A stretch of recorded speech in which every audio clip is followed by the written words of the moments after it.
Hi, I wanted to read you another story today, and this one is called Me First. Have you ever wanted to be first? Well, this little pig might teach you to think otherwise. Pinkerton was pink, plump, and pushy.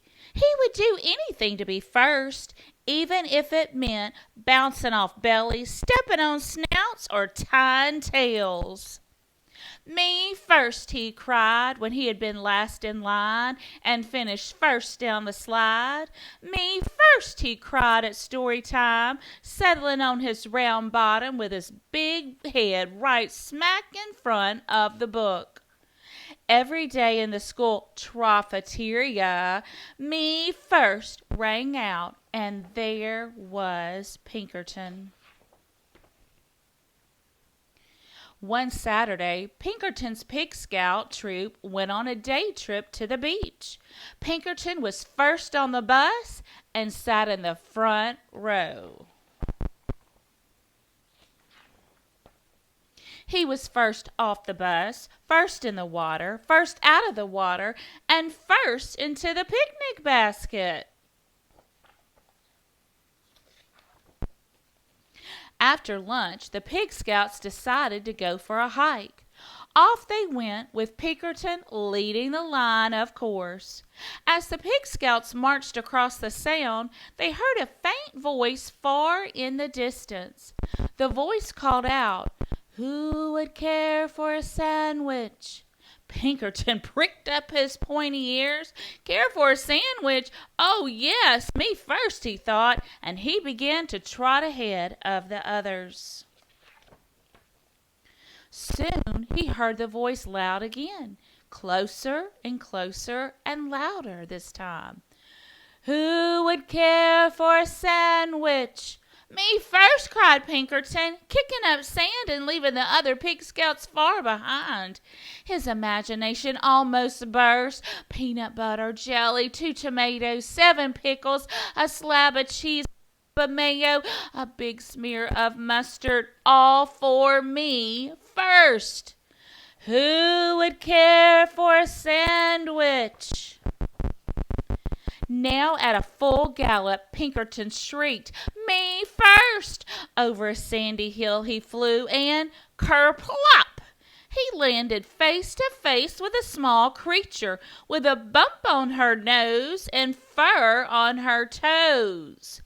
"Am I glad to see you," she cackled. "I sure could hear you coming. Me first, me first, me first. I guess you really would care for a sandwich. Take a close look." "Oh, yes, indeed," replied Pinkerton. He jumped up and down so fast his teeth jiggled. "Good," cackled the small creature.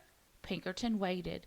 1 second, 2 seconds, 3 seconds. "Well?" he asked. "Well, what?" replied the small creature. "The sandwich," begged Pinkerton. "Where's the sandwich?" The small creature curtsied and she took a little bow. "You're looking at her," she went on. "I am a sandwich. I live in the sand, and you said you would care for a sandwich. So here I am. Care for me." "Let me show you. Do you get it? It's not the kind of sandwich you eat. She lives in the sand, and she's a witch. And guess what? The sandwich wants Pinkerton to take care of her." All Pinkerton could say was, "But I—" Taking no notice, the sandwich continued. "You said me first. You wanted to be first to care for me. Well, congratulations. Now just come along to my sand castle." Grabbing Pinkerton firmly by the sleeve, she led him around a few bends. Before he could say, "But I—" again, the gate to her castle closed. "All right, my pink, plump, and pushy one. Now you care for me."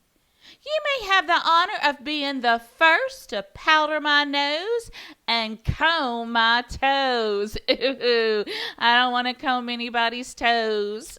Seeing no way out, Pinkerton powdered her nose and combed her toes. Oh.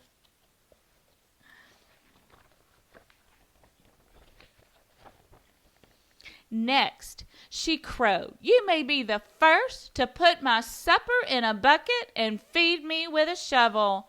Pinkerton looked around. He had no choice. He put her supper in a bucket and fed her with a shovel.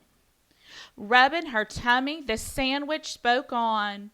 "Finally, after you've had the privilege of being the first to wash my dishes and sweep my castle and do the laundry and curl my hair and tuck me in, you may be the first to tell me a bedtime story."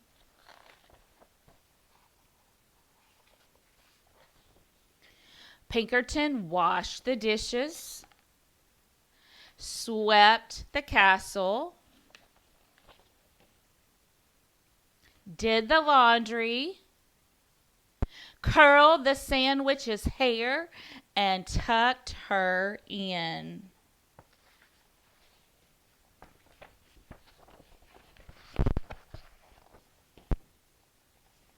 The sandwich stretched and yawned loudly. "Now the story. I need a story." Pinkerton was so tired he could barely speak. "I don't know any stories," he whimpered. "Then how about making up something? Oh, about how something concerning a pushy pig who always wanted to be first?" Pinkerton sighed and began. "Once upon a time there lived a pig who always wanted to be first, until one day he made a wise sandwich." "Wise and beautiful," cut in the sandwich. "A wise and beautiful sandwich who showed him that first was not always best." "Aha!" cackled the sandwich. She gave Pinkerton a slow, serious, and meaningful wink. "Have you learned something?" "Oh, yes, yes, yes," said Pinkerton. "I promise I have." "In that case, thanks for the care. Goodbye and good luck." She opened the gate and Pinkerton sped off so fast he didn't even notice the delicious sandwich she held out to him.